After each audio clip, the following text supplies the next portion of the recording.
Welcome to the latest episode of the Real World Nutrition Podcast.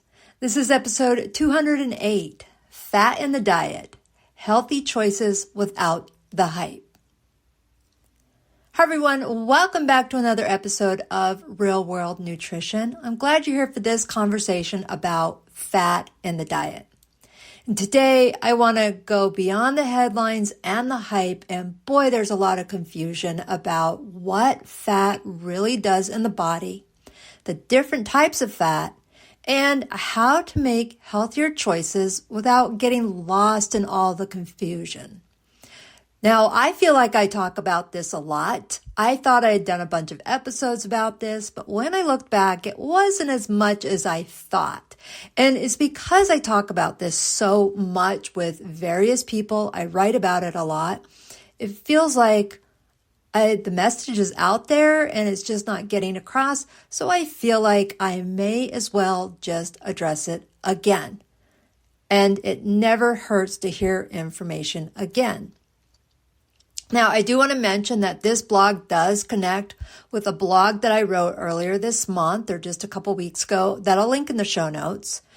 And that one's entitled Fat Facts, Why We Need It, and Why the Type Matters.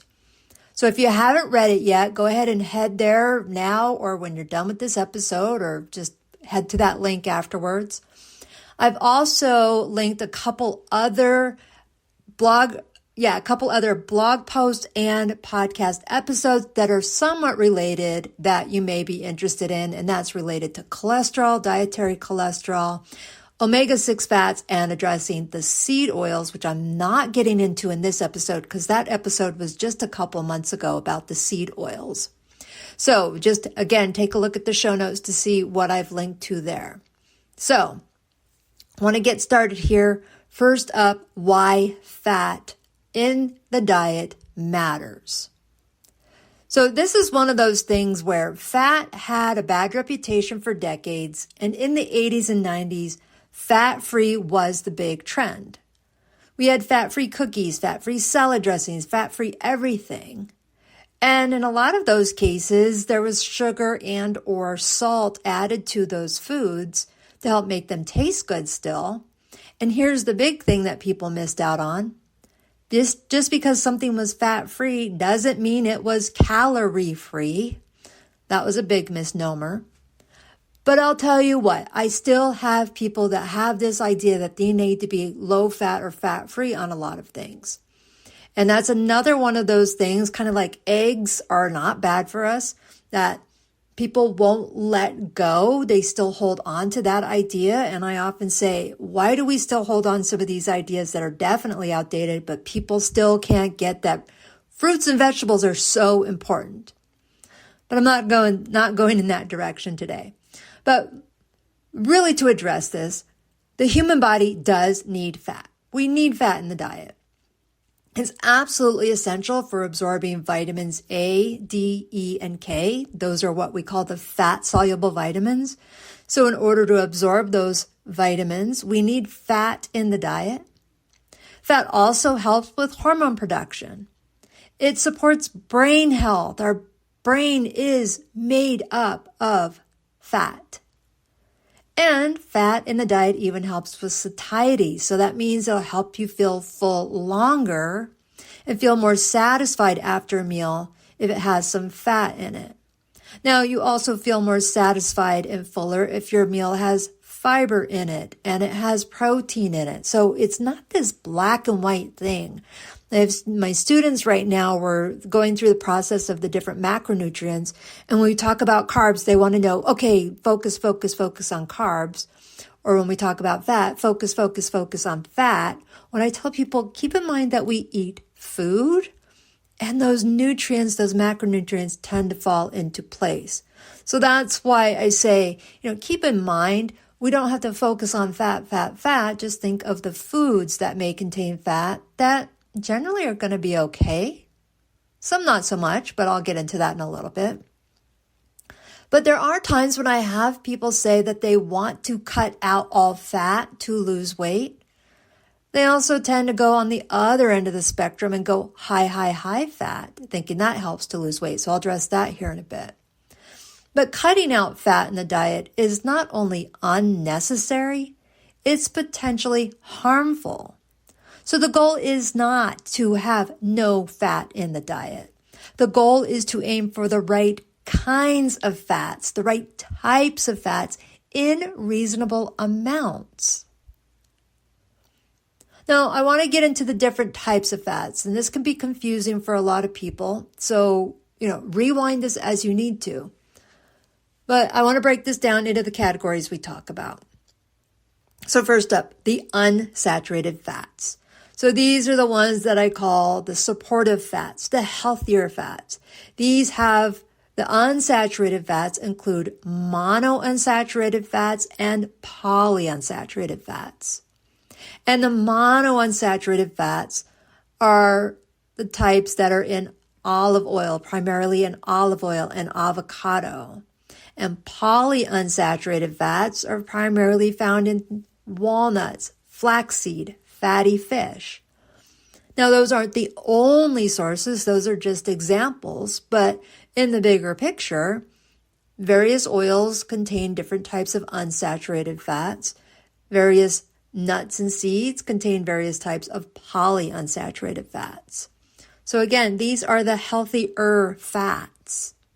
Think of this. If it's liquid at room temperature, those are usually an unsaturated fat.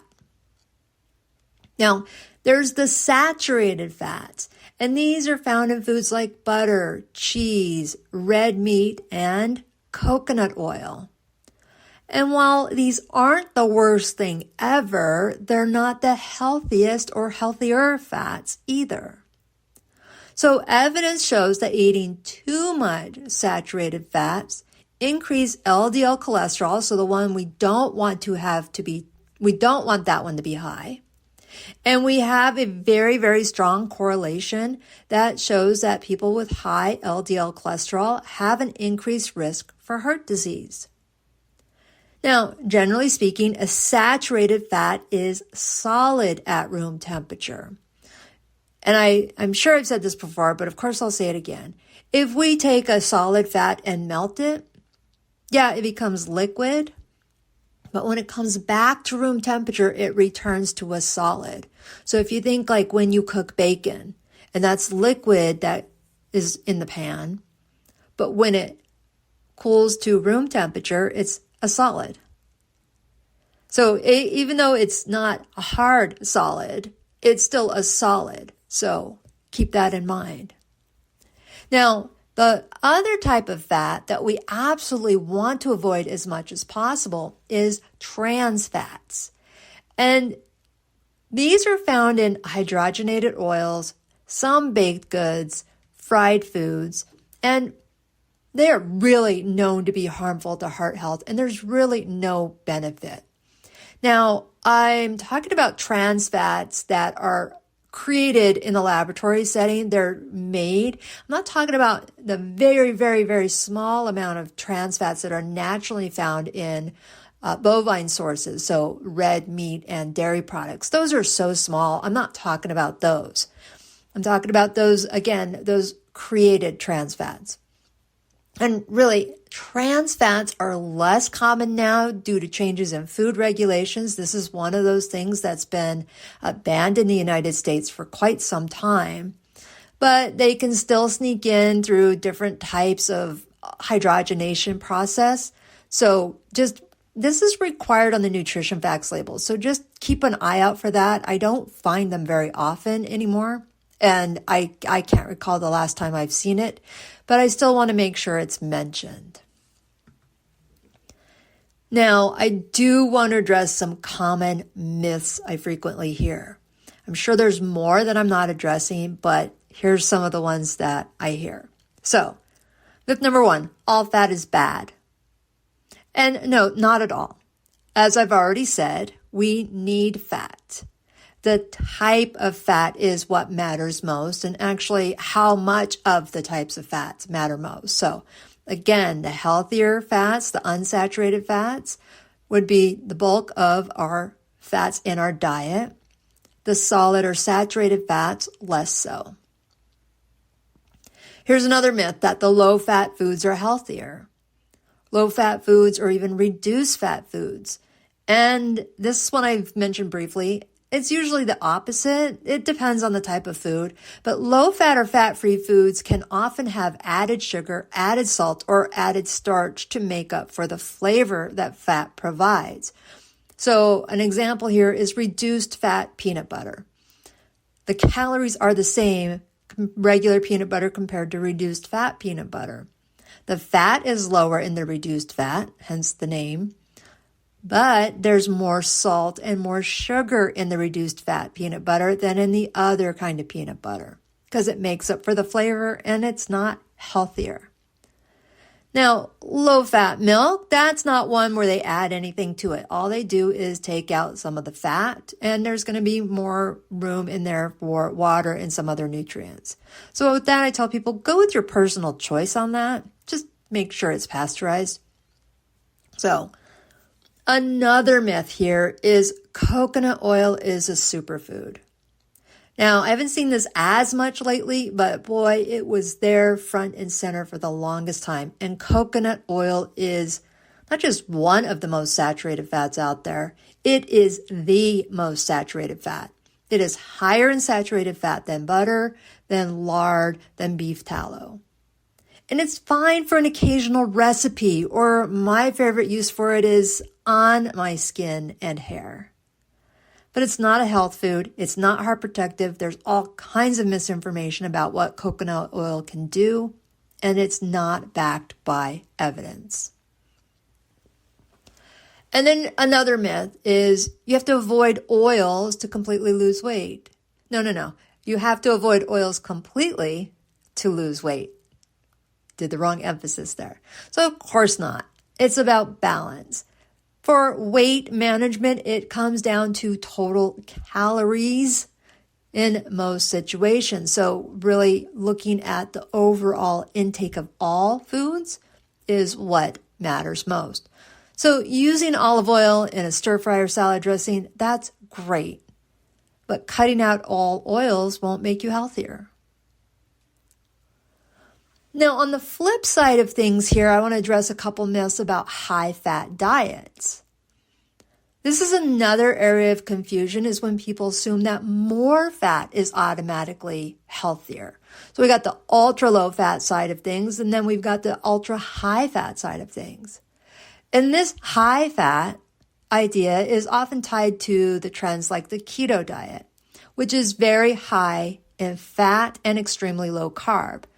And the therapeutic keto diet that is usually recommended or it's more supervised for children with certain medical conditions, and it is not a high protein diet like I see most people do. The ketogenic diet is a high fat diet, about 85% fat, but it's not really necessary. It's not really realistic for most people. That ketogenic diet that's done in children for that specific health condition is a very challenging diet to follow. Now, here's the thing, is our body needs a balance of macronutrients. I have people who insist that they are unique and they don't need carbs, or they need 3 times as much protein as the next person. Now, we do have our unique differences, but generally speaking, as a human being, it's going to be pretty near the same big picture. So cutting out nearly all carbohydrates while flooding your diet with fat is not going to be a magic fix for weight, health, or most things. And for many people, keto is just not a sustainable diet. It is so restrictive that most people cannot maintain it long term. Now, I will get pushback from people who say, I've done it for 5 years and I'm fine. Good for you. Most people cannot keep it sustainable. And when they add carbs back in, they often regain weight. And it's not because of the carbs as much as carbs and water are very closely related. And for every gram of carb, we have 4 grams of water. So it's not the the keto, it's not the fat, it's not the carbs, it's the balance of what our body needs when the carbohydrates bring water with it. And then another idea about this high-fat diet, a myth about the high-fat diet, is that it improves brain function for everyone.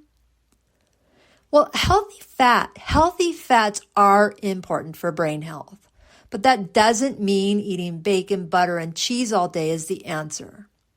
Because even though our brain is made up of fat, it runs primarily on glucose, which must come from carbohydrates. So cutting out carbs too low can make you feel foggy, tired, and the exact opposite of improving brain health. So the takeaway here is high fat is not automatically healthy. And again, focus on the types of fats with the balance of other foods, not just chasing trends. Now, I do want to share a story about some of these types of fats, especially going back to that coconut oil. I had a client a while back who was very proud that she had switched to coconut oil for everything because she read it was healthier. Now, when people say they read or heard it was healthier, I always ask, where did you hear that or where did you read that? And that stops them short for a bit. But this person, she was really shocked. Actually, I was shocked, and I was trying hard to get to her to let her know. When I saw her cholesterol levels, oh my goodness, these were numbers I have never seen before that time or since. Absolutely astronomical numbers that I was amazed. She had not had a heart attack yet. I was urging her to get a hold of her primary care that day because I was so concerned. And I didn't know that it was the reason that she did coconut oil from the get-go there. It was after some talking with her that we came across this part because she was telling me she had done coconut oil for everything. Everything else that she was doing in her life seemed like there was no reason her cholesterol numbers would be like that. So when I had her switch to olive oil and canola oil, within a couple months, her numbers had improved enormously. And I'll tell you what, I saw this test tube, the test tube of her blood. I did not know it was her blood. It was a setting where we had done a blood draw for a lot of people. And when the test tubes were being packed to sent off the lab, we had already centrifuged them or spun them down. This one tube was really, really murky. It's like somebody had poured bacon grease inside the tube. So when this results came back the next day, I knew exactly whose tube it was. It was just a remarkable thing to see. So anyway, I have seen numbers. That was just one case, but I've seen some pretty, I don't know what to say remarkable, but numbers that are just frightening to me when I see lipid levels, cholesterol levels. And I know people mean well. They think they're doing benefit to them. But that's when they get caught up in the marketing or influencer hype. That's why I always say, check the source. Is it coming from a dietitian? Is it coming from a medical professional? Or is it just someone on Instagram selling an idea or a product? I know people mean well. I knew somebody else who was putting a big old scoop of coconut oil on his children's oatmeal. And I said, are you trying to kill your kids? They thought they were doing benefit. And when I pointed them in the direction of looking at actual research, they realized they were doing more harm. So going back to some common questions I hear around fat, should I completely avoid butter or cheese? No, I have a cheese drawer in my fridge. So I would be a hypocrite if I said to eliminate cheese. No, it's about moderation. I use butter on my toast or cheese on my sandwich. I don't limit these things, or I just find a way to use them in moderation. I'm not using sticks of butter. I say this often. I use more butter in the month of December than I do in the other 11 months of the year combined. I'm not using a lot of butter, but I do use butter. And sometimes I use the Irish grass-fed butter, but not always. I'm not going to spend that much money to put some butter in a baked good. But that's not really the point. We don't need to completely avoid it. Again, it's moderation. We don't need to be chewing on a stick of butter, and I know people who do that. Again, let's talk about the keto again. Doesn't that encourage a lot of fat? Yes, it does. As I said earlier, 85% fat, at least the way it was originally designed. And again, some people will see short-term results. When I say short-term results, they may see improved weight. They feel better. People say, I saw results. And I said, results related to what? Did your glucose get better? Did your cholesterol get better? Did your brain function get better? Did you lose weight? What does that mean? But again, this is not sustainable for most people, and it's not necessary for most people. And a lot of times it can cause more harm because of the heart disease risk. As much as people don't want it to be true, heart disease is indeed the number one killer of men and women in the United States. So the question I also get, if I want to eat healthier, what oils should I use? My go-tos are olive oil and canola oil. And yes, I use canola oil. Don't message me about what you think about canola oil. I know what I'm doing. Avocado oil, peanut oil can also be great. I have sesame oil, but really I don't use that much oil. I don't avoid it, but I have a hard time going through oil fast enough before it starts to go rancid. So I have a small amount of olive oil that I keep on my counter for everyday use.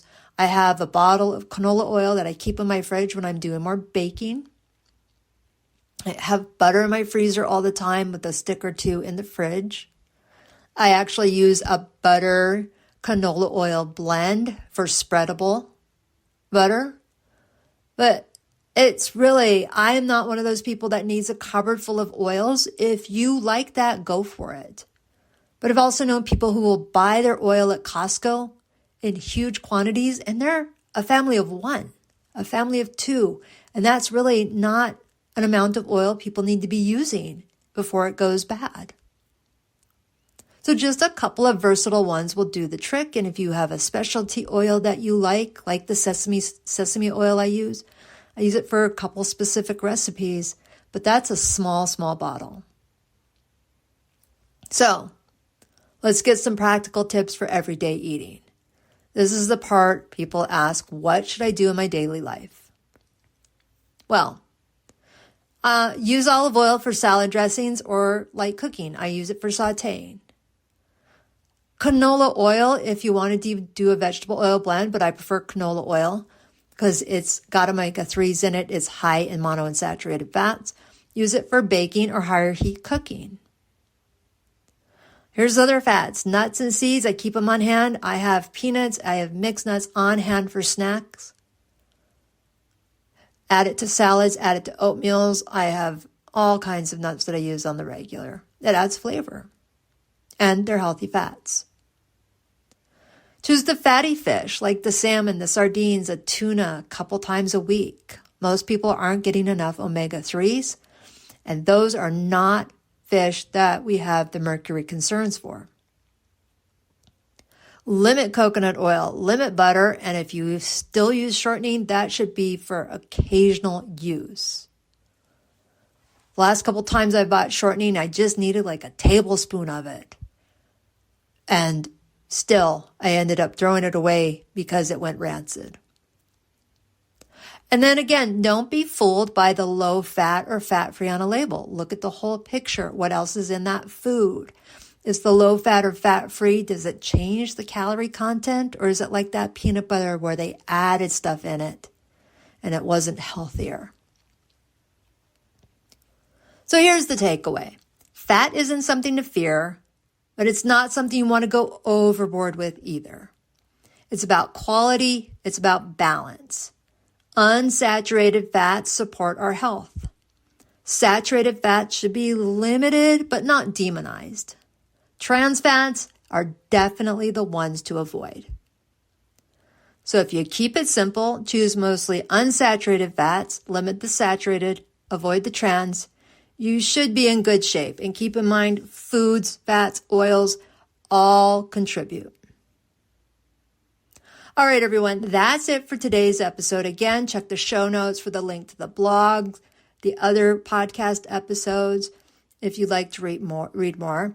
As always, thanks for tuning in. If you want to get more customized nutrition for yourself with regard to fats and other nutrients in your diet based on your specific health needs, your health goals, check the link in the show notes for the free introductory call you can schedule with me.